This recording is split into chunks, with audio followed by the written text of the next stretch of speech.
like she said, I'm John Austin, and I'm a game developer in San Francisco. And it's a little weird for me to be here at a Git conference because, for the most part, game developers don't really use Git.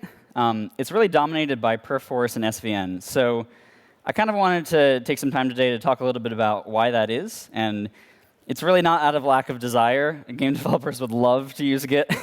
But there's some kind of fundamental workflow issues and fundamental problems that need to be solved before Git can be used in a game's capacity. And then the second part of the talk, I want to talk about kind of a side project that I've been working on to make it a little bit easier and sort of move Git into a place where it can be used for games. So the game development workflow is a little bit different than a normal software project. And there's a couple of reasons for that. As a start, game development happens almost entirely on Windows. There are game developers that work on Linux and Mac, but mostly it's to support those platforms. The vast majority happens on Windows, and it's really because Microsoft supports DirectX, and there's just a history of that. All of the software is on Windows. You really can't get off of that. This used to be more of an issue, but a lot of the work that's been done for Git for Windows has really made this pretty much solved, at least in my opinion. At this point, it's pretty much just as easy. It's a little bit weirder because on Windows, you don't really expect people to jump into a terminal. That's a little bit of a harder ask. But for the most part, the software just works. But it is still kind of a different platform. One of the big differences with games is that the size of a Git repo or a repository for a game development is just mind-bogglingly huge. So even for a small game that's maybe 10 to 15 developers. It stretches into the hundreds of gigabytes, into the terabytes, just for the head revision. And if you get to AAA game development, it's tens of terabytes. It's just huge. So this is largely because games. You might be tempted to think that games are engineering, that they're mostly done in code. But for the most part, most of the changes being made in a game are on the asset side. So you have the code for a game, but all the other stuff is textures and images, audio files, and all of it's binary, and it just takes up a lot of space. And that's where most of the game development's actually happening. On top of that, because these files are binary, we have lots of issues with just the way that Git works, because Git kind of assumes that all of your files are text. So when you create a repository where 90% of the files are binary, that just kind of causes a lot of issues. But they're not necessarily issues that we can get around by changing the game development workflow, because it's kind of set in stone, and there's a lot of reasons why it is the way it is. So we'll see how we can maybe kind of improve that. So just to start with binary files in general, there's kind of two issues that occur when you have a repository full of binary files. The first one you're probably pretty familiar with, file size and bloat. So Git can't properly diff and compress binary files. So when you have files that are gigabytes each, every time you change it, even the littlest bit, it just starts copying it and filling up the repository. So this is definitely an issue. It's far more solved than some of the others. Git LFS has done a huge amount to make this almost a non-problem. We still have some issues, but offloading this to a CDN or something like that is a great solution. And I think this is well on its way to being solved. The second issue, which I think is talked a little bit less, is about binary conflicts. So a binary conflict occurs when you have two users who are editing the same file in parallel. That's a binary file. And then you go to merge. And at the end of the day, you have to pick either the left file or the right file. Git doesn't, if it can't merge the file, then all you can do is toss away one of the developer's work. But in a game development context, where 90% of the files are binary, you can't just be throwing away people's work left and right? If everyone's working on the same files, then you're going to hit binary conflicts all over the place. So I think this is actually the more interesting problem to talk about. And even if we had the perfect CDN performance system for Git, we'd still hit lots of workflow issues here, just because all of these files will constantly conflict with each other. So we need something to manage that. So I want to go through a couple of the systems that kind of, when I talk about this, people propose, just to kind of say why they don't necessarily work. The first off is kind of simple. We could just communicate better. Maybe we could create a spreadsheet or something like that that marks down who's touching what file, and to make sure that we're not touching one at the same time as someone else. But at the end of the day, this is like not really a solution. It doesn't scale at all. And it's why we built source control in the first place. Like, I don't want to sit and make manual changes to the spreadsheet and try to track that, and it's just a total mess. So it's not, like, communication is definitely a big part of it, but it doesn't really solve the problem, right, in a convenient way. The other semi-solution is Git does provide a lot of great support for adding custom merge tools and text representations. So theoretically, we could create merge tools for all these binary formats, or we could cast them down into text and use our normal diff merge workflows. But this doesn't really work in practice. So if you take the example of like a piece of code that you're modifying, when you make that change, you're going to be modifying it in a sparse way. So you're going to change a little bit at the top, a little bit at the middle, and your changes are going to be like localized around what you're modifying. But when you modify a binary file, like an asset in a game, let's take an audio file, for example, it's pretty rare that you're actually going to change only second 2 through 4 of that audio file. Usually you're doing something like replacing the voiceover clip that you just recorded or tweaking the equalization levels. And generally, you're modifying just the whole file itself. So it's same with painting. No artist goes in and modifies just a corner of a painting. That just doesn't really happen. So even if you do have the perfect merge tool, the access patterns of these files are still binary, right? If every time you modified your code, you were touching every single line in the file, you'd hit conflicts everywhere. So even if we had a great tool for this, it doesn't really solve the problem. And then sort of at a more philosophical level, there's really not a concept of a merge for a lot of artistic and subjective assets.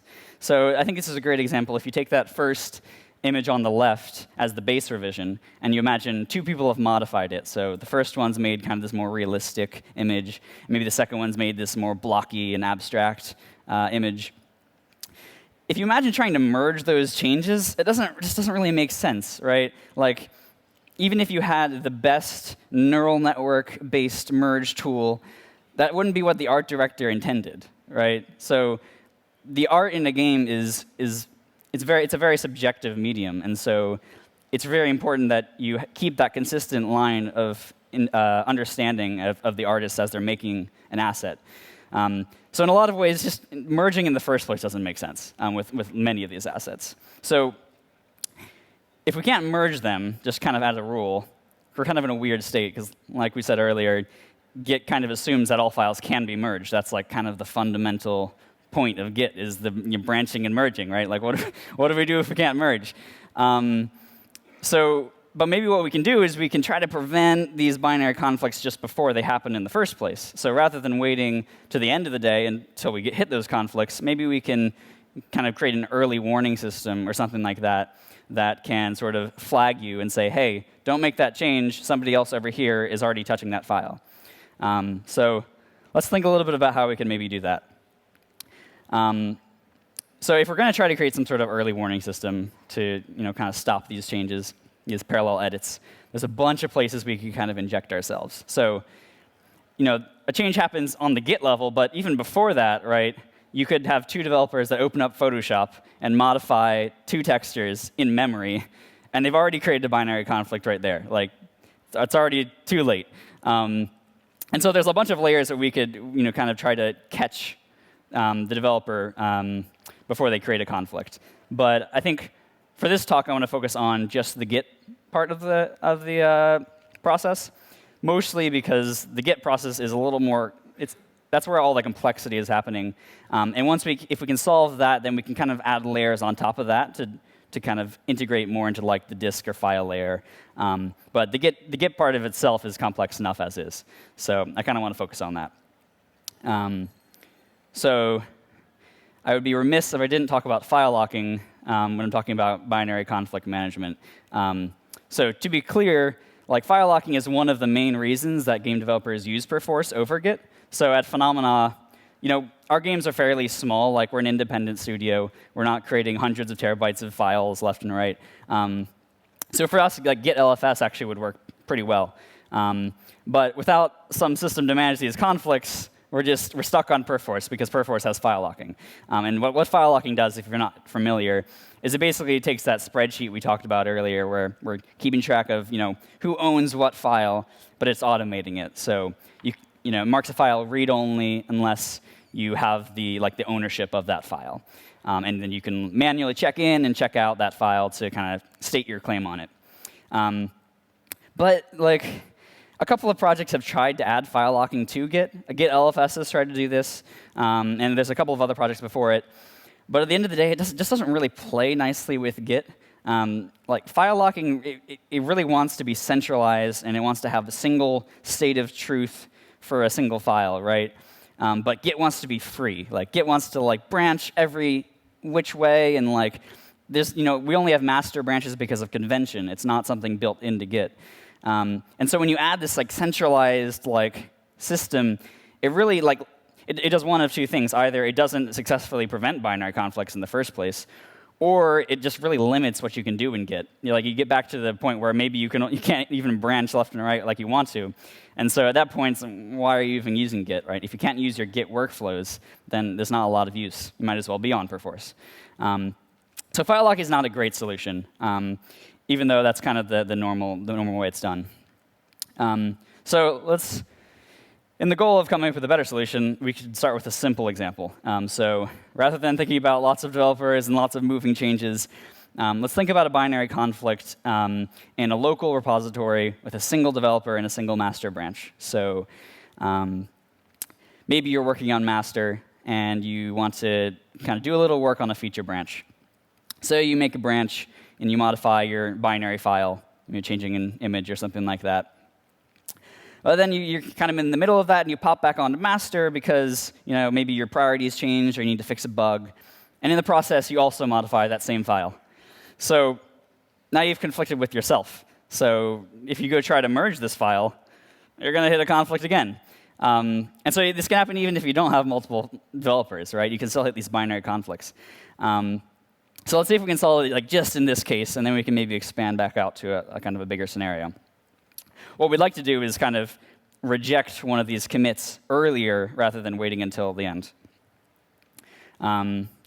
So in terms of coming up with a system to kind of stop this, it's useful to kind of think about how binary files flow through your commit graph.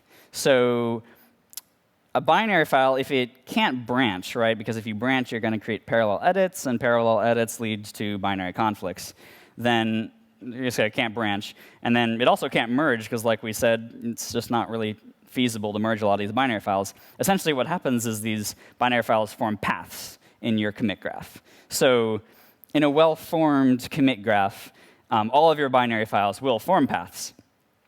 And this is actually kind of nice, because rather than trying to formulate this problem in a file locking sense, where you're trying to add state to Git and kind of keep track of all this other stuff, this kind of allows us to think of it more as a constraint on the commit graph. So if everything we do in Git keeps this property, keeps this path property, then we're good, because we're not going to create binary conflicts, right? If everything is a path, there's no conflicts to be had. So what we want to do is try to figure out a way to maintain this and check this property every time we modify the commit graph. So rather than trying to actually scan through the entire repository every time you make a change, that's a little bit unfeasible. We can come up with a simple rule that sort of verifies this. So maybe every time you make a commit, we just say that every commit to a file has to descend from all other commits that have modified that file. So this is kind of a simple rule, and it's simple for a variety of reasons. But what it does do is it enforces this path property. One of the nice things about this rule as well is that it also supports kind of a messier history. So you can imagine even a simpler rule, but what we also want to support is, like, let's say you do create a binary conflict somewhere down in your history. We still want, like, and then maybe you manually merge that, pick left or right or something like that. And so you actually break your path constraint down there, right? You kind of branch and come back together. We still want a rule that supports having that in your commit graph, but we want a rule that enforces the path constraint from there. So this rule is a little more general to kind of support those kind of messier cases. But for the most part, if we keep this rule, then we shouldn't have conflicts. So let's see how that applies to our earlier situation. So we're on master. We branch off and do some work on our binary file. But this time, when we pop back onto master, we get an error, because we've tried to add a commit that doesn't descend from all of the previous commits on that file. So it says, hey, you didn't descend from this commit over here. And at this point, we have a couple of options. So rather than making this commit, which we can't do, we can one, we could just throw away the feature branch. We could just be like, not important. This bug fix on master is the most important, so we can just toss off the feature branch. That's one option. We can also finish the work on the feature branch and merge that back into master first. Because once we do that, now we're descending from that work. And so in this way, rather than having the lock and unlock of file locking, which is like a separate state on top, we kind of encode that into the graph itself. So your lock operation kind of becomes a commit, and then your unlock becomes kind of like a merge. It's not exactly one-to-one, but it sort of integrates it like that. The nice thing about this is that you can branch however you want. Like, this doesn't depend on having a single master, a single centralized anything, really, for the most part. You can create two separate branches and do all the work you want to do there, as long as you know that you aren't going to merge back and that you make sure that everything stays as a path. So this gets us to a much better position. And kind of like I was already mentioning, like, there's no state to manage here because it's all embedded in the commit graph. On top of that, locking in Git has kind of always been a pain, because adding a manual lock and unlock command before you touch every file is just a total pain, especially on Windows, where most people use like GUI clients, right? So if your GUI client doesn't support that extra command in there, you're kind of stuck. But the nice thing about this is that this is all implicit in the Git graph, so there's no extra step. And it supports kind of all of the operations you'd expect to do, right? So you can rewrite history as much as you want, as long as you still make sure that the commit graph afterwards kind of maintains the path. And this is phenomenal from a flexibility point of view. So if you've been carefully watching, you're probably thinking, but how do we validate that if all of the work is on separate repositories? So in our earlier situation, we constrained ourselves to having a local repository, mostly for simplicity. But in reality, all this work happens, locally, right? You might have a developer A working on a branch and developer B working on a separate branch, and maybe they're in conflict. Eventually, when they merge back, they're going to create a binary conflict. But we want to be able to also still validate these paths before they push up to origin.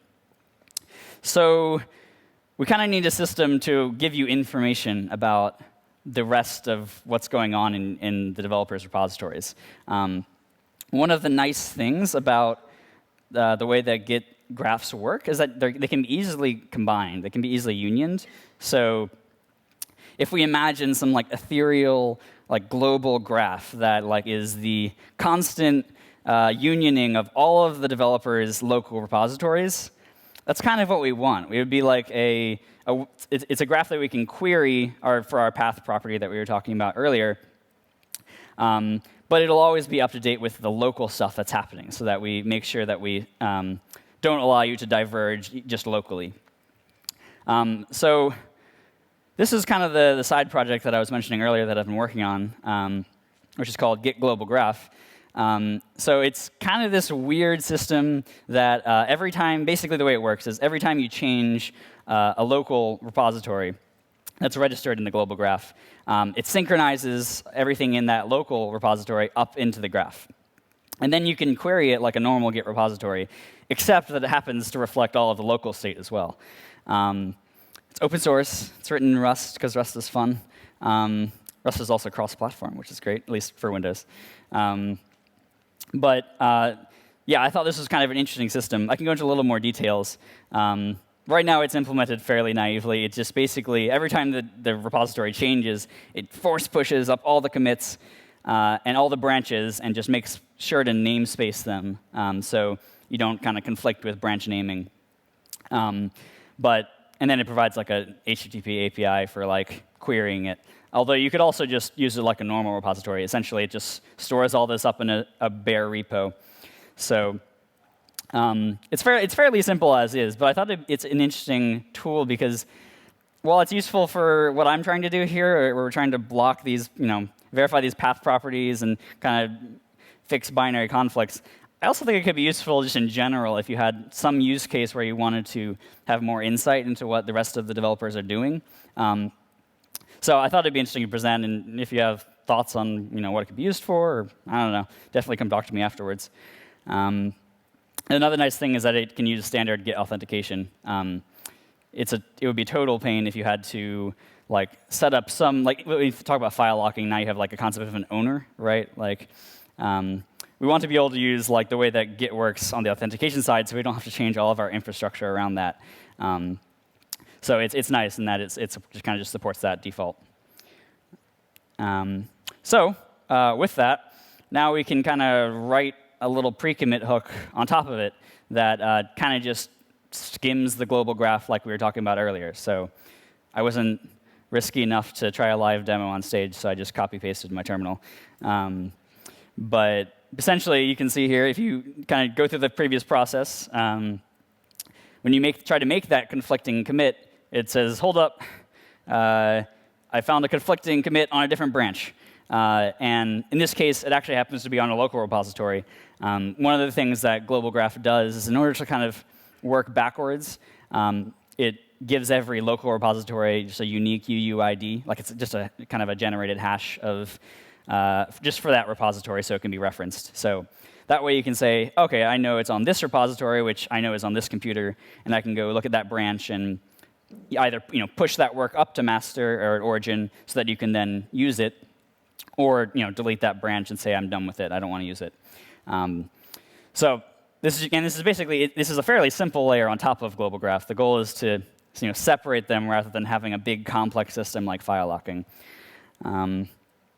But that's kind of, for the most part, the interesting parts. There's definitely a lot of further work here. I've kind of simplified a lot of the binary conflict stuff. And for the most part, this works. But there are a lot of situations where maybe you do want to have purposefully diverging branches, right? You might want to have a release branch that is for maybe a console version of your game. And all the images there are going to be different. But we don't want that to constantly be stopping the work on the mainline game, right?